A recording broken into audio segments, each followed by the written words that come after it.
ఎట్లా ఉంటే ఎందుకని నిర్మాణాత్మకంగా ప్రతిపక్షంగా ఉంటే అది ప్రజల కోణం కాబట్టి అట్లా ఉండాలని అది ఒకటే కోరుకుంటాం సరే, అంతే. అది ఎలాగో ఉంటుంది లేసి రాజకీయాల్లో ఆ పవర్ అనేది ప్రజలకి ఎంత కాదనుకున్నా ప్రజలకు ఏదో మంచి చేయాలని రాష్ట్రానికి సొంత రాజకీయ ప్రయోజనాలతో పాటు అది కూడా ఉంటుంది కదా.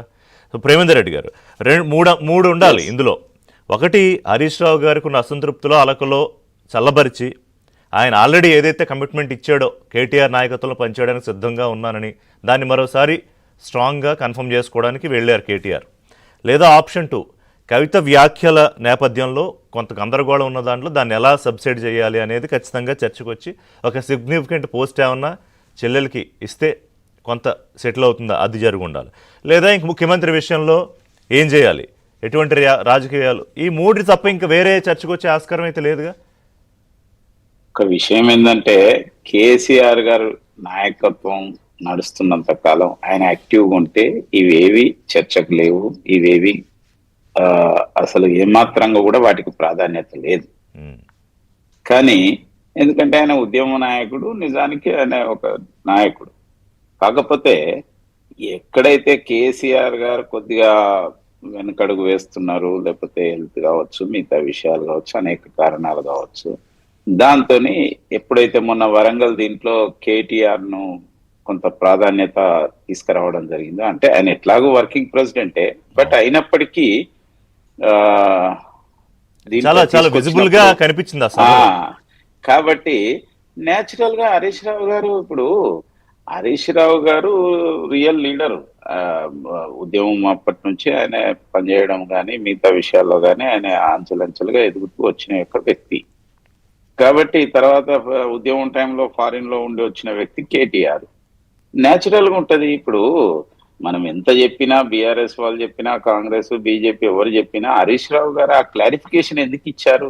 ఎవరు అడిగిళ్ళు? మీడియా అడగలేదు, లేకపోతే ఇంకెవరో ప్రజలు అడగలేదు. ఇచ్చిండ్లు అంటేనే దాని అర్థం అక్కడ సమస్య ఉంది కాబట్టి ఇచ్చారు. దాన్ని ఇచ్చాక సెటిల్ అవ్వాలి కానీ ఇంకా పెరిగిపోయింది. ఎట్లా సెటిల్ అవుతుంది అంటున్నా? సెటిల్ అయ్యే సమస్య లేదు అది. ఇప్పుడు ఎందుకనంటే అక్కడ కేసీఆర్ గారు లీడర్షిప్ అయితే నో ప్రాబ్లం. హరీష్ రావు గారు ఎప్పటి నుంచో ఆయన మాట్లాడుతున్నది ఏంటంటే కేసీఆర్ గారు ఉన్నంత వరకు, కేసీఆర్ గారు లీడర్షిప్ ఉన్నంత వరకు నేను సెకండ్ థాట్ లేదు. రెండోది, ఇప్పుడు నెక్స్ట్ ఎవరిని లీడర్ను యాక్సెప్ట్ చేయాలి. కేటీఆర్ ను చేయడానికి హరీష్ రావు సిద్ధంగా ఉంటాడు, హరీష్ రావును చేయడానికి కేటీఆర్ సిద్ధంగా ఉంటాడు. తర్వాత రెండోది, కవిత గారిని చేయడానికి అసలే సిద్ధంగా ఉండరు. ఎందుకంటే కవిత గారి మీద కేసు ఉంది, అనేక విషయాలనే. అసలు కేసీఆరే కవిత గారిని అంత ప్రాధాన్యత దీంట్లో ఇవ్వడం లేదనేది అందరికీ తెలుసు. కాబట్టి ఆమె యొక్క బేస్ కోసం ఆమె ప్రయత్నం చేయడంలో తప్పు లేదు. ఆమె ఏదో ప్రయత్నం చేస్తుంది, దాన్ని బట్టి ఆమె మార్గం వెతుక్కోవాలి కదా. ఇప్పుడు ఏంటంటే ఒక పరిణామ క్రమం ఏదైతే ఈ ట్రాన్స్ఫర్మేషన్ పీరియడ్ లో ఈ టైంలో కనుక వెనుకబడిపోతే ఇంకంతే ఉంటది, ఏదో ఒకటి క్లారిటీ వచ్చేస్తుంది కదా. అందుకోసం ఈ జరుగుతున్న పరిణామాలలో వాటిని డ్యామేజ్ కంట్రోల్ చేయడం కోసం. అంటే మీరు ఒకటి ఒప్పుకుంటారా, సరే ప్రతిపక్షమైన కూడా ఒకటి ఒప్పుకుంటారా, ముగ్గురు కూడా ఈ ఏదైతే ప్రధానమైన ఆశయం ఉందో, అంటే పార్టీకి సంబంధించిన లీడర్షిప్ లేకపోతే స్టేట్కి సంబంధించిన లీడర్షిప్, అంటే సీఎం ఆస్పిరేషన్, ముగ్గురు అర్హులే, అంటే స్థాయి సత్తా ఉన్న వాళ్లే. ఇప్పుడు నేనేమంటున్నా అంటే అర్హత అనేది ఏముంది? ఎవరైనా రబ్రీదేవి గారు కూడా ముఖ్యమంత్రి, అర్హత ఏముంటుంది దానికి? ఇప్పుడు కాకముందు లేకపోతే అయినాక వస్తుంది, అయినాక లేకపోతే కాకముందు, ఏదైనా అవన్నీ ప్రజలు నిర్ణయిస్తారు. ముందు కోరుకోవడంలో తప్పు లేదు, కోరుకోగలిగేంత అర్హత అయితే ఉంది.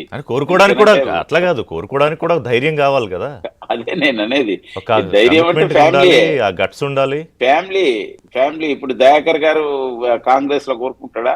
కోరుకోవడానికి ఎందుకు కోరుకోకూడదు కావచ్చు, అంటే కాంగ్రెస్ పార్టీ నవ్వుతున్నాడు.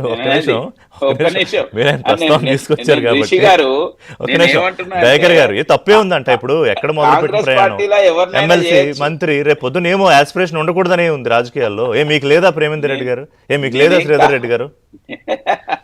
నేను కావద్దని అంటలేను, కానీ మీరు ధైర్యం అంటే చెప్తున్నా. ఇప్పుడు ఆ ఫ్యామిలీ కాబట్టి ఫ్యామిలీ పాలిటిక్స్ లో ఖచ్చితంగా కోరుకుంటారు. మరి అదే టీఆర్ఎస్ లో ఇంకెవరన్నా అడుగువనండి, ఇంకెవరన్నా అట్లా కోరుకున్నాడనే కదా ఈటెల రాజేందర్, కోరుకున్నాడనే కదా ఈటెల రాజేందర్ మా పాత్ర లేదా, పార్టీలో పాత్ర లేదా అన్నప్పుడే కదా మొదలైంది. రిషి గారు ఒక్క నిమిషం, ఆ లెక్క అంటే నవ్వినందుకు నువ్వు అడ్రస్ చేసినావు కాబట్టి ఒకటే అన్న ఫ్యామిలీ ఆ లెక్కకు వస్తే ఆ మూమెంట్లనైనా టిఆర్ఎస్ అంటే వాళ్ళ సొంత వాళ్ళు పార్టీలో లేము కానీ మాకంటే కేటీఆర్ కవితను ఏం సీనియర్ కాదు. మాతో కాంటెంపరీగా వస్తే హరీష్ రావు మేము ఉద్యమాలు ఉన్నప్పుడు అప్పుడు ఆయన నాన్ ఎమ్మెల్సీగా మంత్రిని చేసింది అప్పుడు కాంగ్రెస్ పార్టీ మీరు 2004. విద్యార్థులు అప్పటి నుంచే మొదలు పెట్టారు కదా.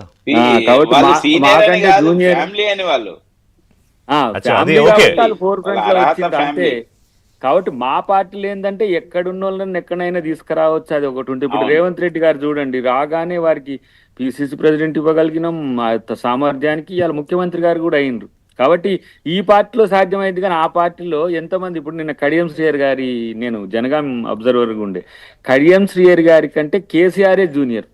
ఉమ్. మరి ఆయన పార్టీ పెట్టుకొని వచ్చిండు, ముఖ్యమంత్రి అయింది. ఇప్పుడు కడియం శ్రీయర్ అంతే గారు కదా. ఉప ముఖ్యమంత్రిగా ఉండే, కానీ ఆడ అసలు ప్రాధాన్యత లేదు, ఆడ ఉండనని చెప్పి వచ్చి